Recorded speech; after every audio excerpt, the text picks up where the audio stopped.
하나님 때문에 기뻐하게 하시고 하나님 때문에 감사하게 하시고 하나님으로 말미암아 회복되게 하여 주옵소서. 모든 것이 하나님이 주시는 줄로 믿습니다. 그 하나님을 쫓아 살아가는 우리 되게 하여 주시며 하나님 앞에서 죄도 사함 받고 참된 복도 얻고 그래서 그 자유도 누릴 수 있는 우리가 되게 하여 주시옵소서. 참 감사합니다. 오늘도 감사뿐입니다. 그 감사드릴 수 있는 저들 되게 하여 주시옵소서. 감사합니다. 고마우신 예수님 이름으로 기도드렸습니다. 아멘. 아멘.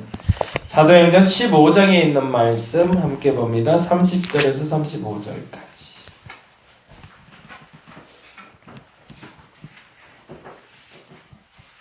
사도행전 15장 30절에서 35절까지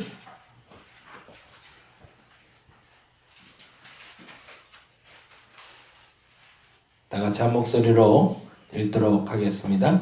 그들이 작별하고 안디옥에 내려가 무리를 모은 후에 편지를 전하니 읽고 그 위로한 말을 기뻐하더라.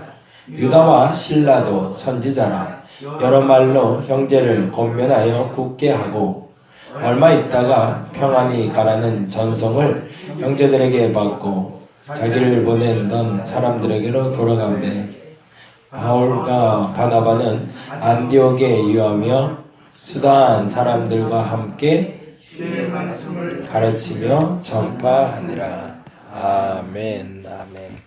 34절에 여러분의 본문에도 적혀 있나요? 어떤 사본에라고 되어 있는 게 있나요? 여러분 거에는 없나요? 네. 다른 사본에 대한 이야기인데요.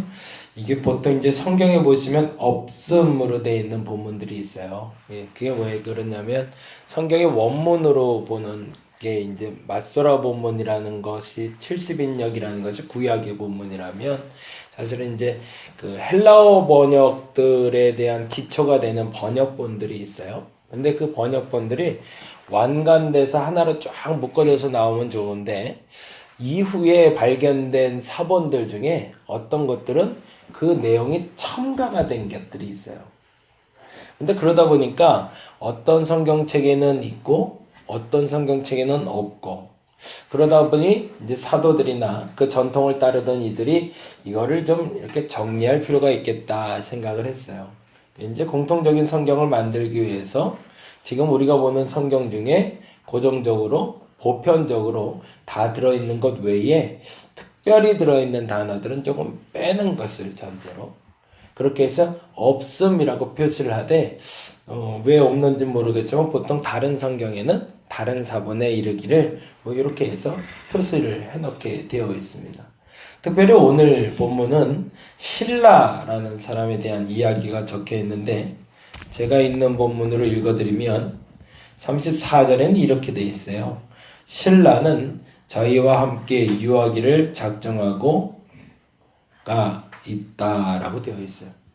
실라는 저희와 함께 유하기를 작정하고 이 단어가 왜 중요했는지는 이 다음 부분을 위해서 필요합니다. 왜냐하면 이제 사도 바울의 동역자가 되는 바나바와의 관계가 틀어지고 바울이 실라를 데리고 여행을 출발하기 때문에 그렇습니다. 그래서 아마도 학자들의 얘기는 이제 보편적인 이야기는 실라는 예루살렘으로 돌아갔다가 사도 바울을 만났다고 얘기하지만 어떤 사본에는 안디옥에 머물다 보니 이 안디옥의 은혜에 스스로도 감동이 되었고 그래서 실라가 안디옥에 남기를 결정하고 그래서 이후에 바울의 동역자가 된 것으로 표현하기도 합니다.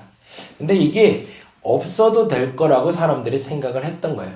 왜냐하면 실라가 예루살렘에 있던 안디옥에 있던 그것은 별로 중요하지 않고 이후에 바울과 한몸된 공동체를 이루었다는 것이 중요하기 때문에 굳이 거기에 그 단어를 써서 오해의 소지를 넣지 않으려고 그 부분을 뺐다라고 이야기를 합니다.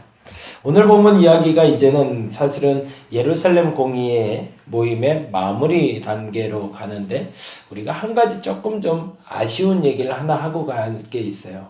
그게 뭐냐면 이들이 문제가 됐던 것이 뭔가라는 겁니다. 이방인들에게 세례를 주고 이방인들이 성령을 받고 이방인들이 구원받는 데 있어서 걸림돌이 되는 게 있다. 근데 그 걸림돌이 뭐였죠? 할례였거든요. 그래서 이 할례를 행하는 것이 옳으냐? 할례를 행하는 것이 옳지 않으냐의 문제로 아주 심각하게 고민이 빠지게 돼요. 왜냐하면 유대인들에게 있어서 유일한 그들은 황색이든 흑색이든 백색이든 상관없이 하나님의 율법의 백성이면 누구나 다 할례를 받아야 되는데 근데 이방인들은 할례를 받지 않으니 그들에게도 구원이 있다고 말해도 될까? 그들도 선민인가? 라는 질문을 던지게 된 거였죠. 그래서 그 심각한 문제가 터지자 바울과 바나바가 사실은 예루살렘으로 호출받은 겁니다. 그들이 올라가고 싶어서 올라간 게 아니라 문제를 일으킨 사람들 좀 올라와 라고 한 거예요. 이게 이제 특별하게 두 가지가 좀 아쉬운 게 있는데 첫째는 뭐냐면 할례를 할 수 있는 대상이 누구냐는 거죠. 남자로 제한되어 있는 겁니다. 아직도 여자들은 배제되어 있는 상태였던 거죠. 그래서 사실은 유대인들에게 있어서 지금 신앙의 중심은 아직도 남성 중심으로 가고 있었다는 겁니다. 그리고 또 하나는요. 특별한 은혜에 대해서 우리가 어떻게 해결할 것인가라는 거예요. 하나님의 은혜를 받다 보면 도저히 설명할 수 없는 은혜를 종종 받을 때가 있어요. 사람마다. 어떤 사람은 어떤 환상을 보기도 하고요. 어떤 사람은 예언을 하기도 하고요. 어떤 사람은 좀 신비한 체험을 하기도 해요. 근데 그 체험들이 남들과 똑같은 체험이 아닐 때가 있어요. 제가 과거에 가졌던 은사 중에 하나를 그래서 이제 더 이상 안 쓰는 은사가 하나가 있는데 그게 뭐냐면 참 이런 단어는 좀 어색해요. 아직도 검증이 안 돼서 이제 안 해요. 그게 뭐냐면 사람들하고 같은 환상을 봐요. 같이 기도하던 사람하고 이렇게 기도하면서 기도 가운데 서로 대화를 하는데 그런 체험 해본 적 있으신가요? 이렇게 저는 앞에 있고 저 사람 뒤에 있는데요. 제가 집을 봐요. 그럼 그 집에 누가 있는지 저 뒷사람이 봐요. 그래서 같은 그림을 같이 보면서 그게 너무 재밌는 거예요. 그래서 그때 당시에 같이 기도했던 사람하고 기도 가운데 영적인 대화를 했어요. 그래서 그 집에 누가 있지? 그 집에 뭐 하고 있지? 이 집에 이런 문제가 있는데 기도합시다. 뭐 이런 식으로 기도를 했어요. 너무너무 재밌고 신기하잖아요. 그래서 그런 기도를 며칠 하다가 보니까 약간 불안해졌어요. 뭐가 불안했을까요? 이게 맞나 싶은 거예요. 분명 나는 기도 가운데 그런 환상도 보고 그 환상에 대해서 서로 교제를 나누고 있는데 이게 맞나 싶어요. 근데 그 어떤 사람도 검증해 줄 수가 없더라고요.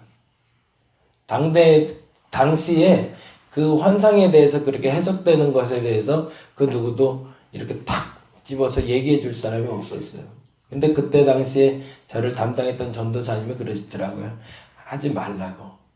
근데 그건 아마 두 가지 의미가 있었던 것 같아요. 그분도 몰랐던가 아니면 뭔가 잘못됐던가. 근데 그래서 그때부터 좀 멈췄어요. 잘 모르겠어요. 그 다음에 그러한 영적인 경험을 한 분들이 있는지를 제가 찾아보지는 않았기 때문에 그 후로는 모르겠는데 그냥 그러고 좋은 추억으로 남아있어요. 근데 우리가 예수 믿으면서 아주 독특한 은혜를 체험할 때가 있어요. 지금 같은 뭐 환상이나 신비 체험뿐만 아니라 나도 모르게 갑자기 극적인 장면을 보게 되거나 극적인 경험을 하게 됐을 때 어떻게 해결할 것인가가 사실은 15장의 얘기입니다. 바울과 신라는 물론 바울과 바나바는 이방인의 사도로서 나간 건 맞아요. 근데 그들도 그렇게 급속도로 그렇게 깊이 하나님을 만날 건 도저히 예측하지 못했던 상황입니다. 왜냐하면 우리가 성경을 봐서 알겠지만 바울과 바나바가 복음을 전한 장소는 사실은 유대인의 회당이었지 이방인이 있는 공터나 공원이 아니었거든요. 그들의 목적지는 사실은 이방인이라고 말하고 있지만 이방인들에게 아직도 어떻게 복음을 전해야 될지, 어떻게 다가가야 될지, 그들과 어떻게 교제해야 될지, 그들에게 하나님은 어떤 계획이 있는지 전혀 알지 못한 상태에서 일어났던 일이라는 거죠. 그러니 뜻밖의 은혜를 체험했는데 한 가지 확실한 건 이게 하나님이 준 건 맞는데 근데 이걸 검증해 줄 사람이 없었던 상황. 그러니까 사도 바울과 그리고 바나바가 멈췄던 거죠. 그것도 용기입니다. 내게 특별한 은혜가 임하고 있을 때 그 은혜에 대해서 우리는 깊이 빠져들고 싶은데 잠깐 멈춰보는 것도. 왜요? 합리적인 추론이 옳은 결과를 나오는 것이 아니라 합법적으로 인정받은 신앙이 온전한 것이기 때문에 그렇습니다. 한국교회가 특별하게 그 은혜가 많은 것 같아요. 다른 나라보다도. 그래서 혹자들이 그러더라고요. 우리나라에 하나님이 40명이 계시다고. 그 하나님들이 다 받으신 은혜들이 있으신 거죠. 근데 자기만 특별한 은혜들이 있어요. 근데 그거를 합리적인 추론으로 내 거 삼고 근데 사람들이 그 특별한 은혜에 쏠려서 사람들에게 모이기 시작하니 이단이 되기 시작하는 거죠. 근데 만일에 그들이 받았던 그 은혜에 대해서 특별한 은혜이기 때문에 그것을 공개적으로 만약 하나님이 주신 게 맞다면 공개적으로 교회 앞에서 내가 이러한 은혜를 체험했는데 이것이 맞는가 검증해다오 라고 얘기했을 때 그것을 받아들일 수 있다면 그 사람은 합법적으로 그 일을 행할 수 있도록 열어주는 것 그것이 옳다라는 거죠. 저와 여러분에게도 그러한 영적인 경험이 많아지기를 간절히 바랍니다. 그냥 기도만 하는 것이 아니라 우리가 그런 특별한 은혜를 경험했으면 좋겠어요. 근데 더 중요한 것은 그 은혜에 대한 체험이 충만해졌을 때 그것을 분별할 능력이 내게 없다면 사실은 담당하고 계시는 담임 목사님이나 아니면 담당 목회자에게 꼭 자문을 좀 구하시거나 아니면 기도하는 분들과 같이 소통할 수 있는 시간이 되었으면 좋겠습니다. 그래서 그것이 합법적이지 않다면 죄송하지만 너무 특별한 은혜를 할지라도 멈추는 것이 옳다는 겁니다. 한국교회가 기도를 많이 하면서 많이 부흥도 됐지만 그래서 기도를 많이 하다가 잘못된 경우를 많이 나타나게 됐어요. 그래서 그 시기가 언제냐면 첫 번째 시기는 1930년대 시기가 됩니다. 원산에서 부흥운동이 일어나고 나서 원산에서 이렇게 좀 신비운동도 같이 일어나기 시작해요. 그래서 그 뿌리가 되는 분이 김백문이라는 분이 나타나기 시작하는데 그분 때문에 통일교가 시작이 되고요. 그분 때문에 지금 있는 신천지의 계보가 만들어지기 시작합니다.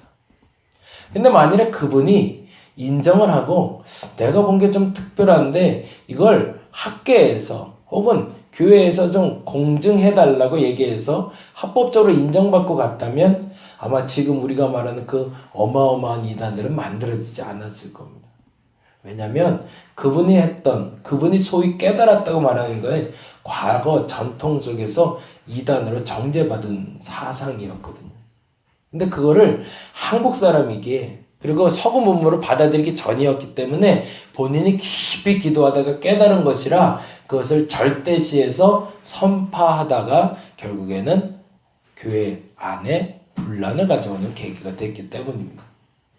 다시 한번 부탁을 드립니다. 오늘 왜 특별히 이 얘기를 드리는지 몰라도 아마도 여러분 중에 특별한 은혜를 받을 분들이 계신가 봐요. 근데 그 은혜는 어떤 영적인 특별한 신비로운 경험일 수도 있겠지만 그러나 다른 사람들에게 드러내지 못할 만큼 깜짝 놀랄 만한 하나님의 선물을 받게 되었을 때 그 선물에 대해서 공개해도 자신이 있다면 사용하시기 바랍니다. 근데 만일에 그렇지 않다면 바울과 바나바처럼 솔직하게 고백하시고 풀어갈 수 있는 시간을 가지시기 바랍니다. 그래서 그것이 합법적이 됐을 때 다음과 같은 결과를 가져올 수 있다는 거죠. 그게 바로 30절 말씀입니다. 31절 같이 한번 읽어볼까요? 그들이 작별하고 안디옥에 내려가 무리를 모은 후에 편지를 전하니 어떻게 됐대요? 읽고 그 위로한 말을 기뻐하더라 라고 되어 있죠. 근데 이 30절에 그들이 작별하고 라는 단어가 나오죠. 보이시나요? 네, 요 작별이요. 그들을 풀어 다니게 하니 라는 뜻이에요. 그럼 뭐 하는 거죠?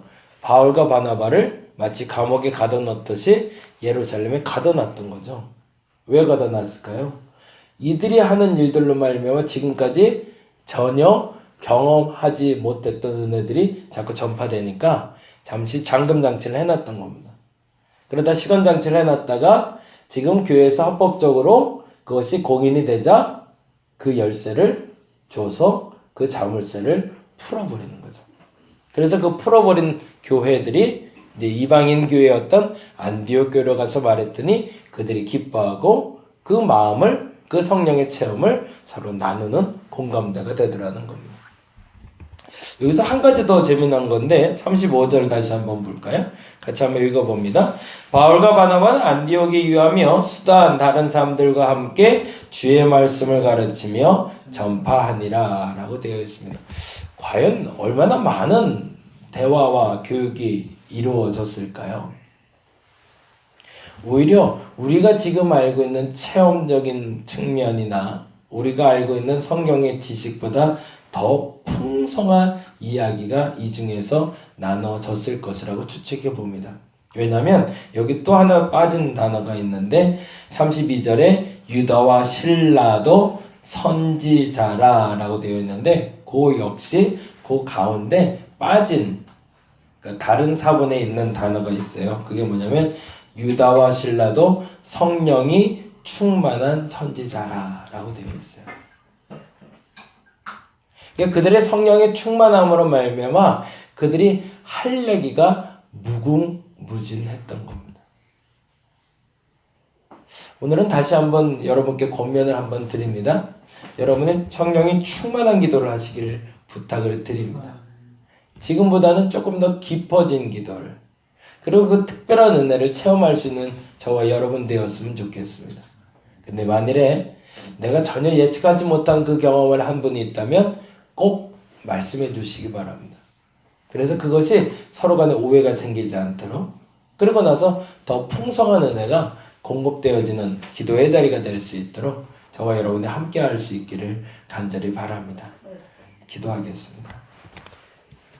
하나님의 은혜를 주실 때 예측하지 못할 은혜들이 종종 발생합니다.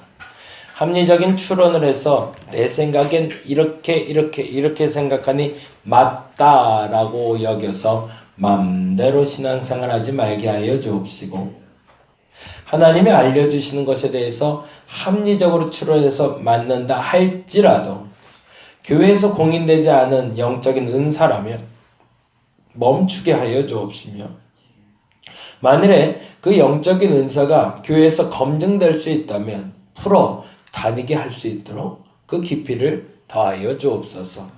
저들 중에 그 특별한 은혜를 체험할 이들이 있나 봅니다. 하나님, 그 은혜를 공급하여 주옵소서. 마음껏 부어 주옵소서. 그러나 그것이 밝게 드러났을 때 부끄러움이 되지 않고 당당함이 될 수 있도록 교회에서 공정받을 수 있는 귀한 은혜를 체험하게 하여 주시옵소서.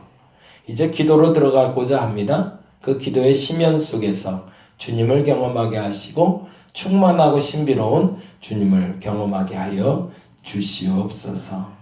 감사합니다. 고마우신 예수님 이름으로 기도드렸습니다. 다 같이 기도하고 돌아가도록 하겠습니다.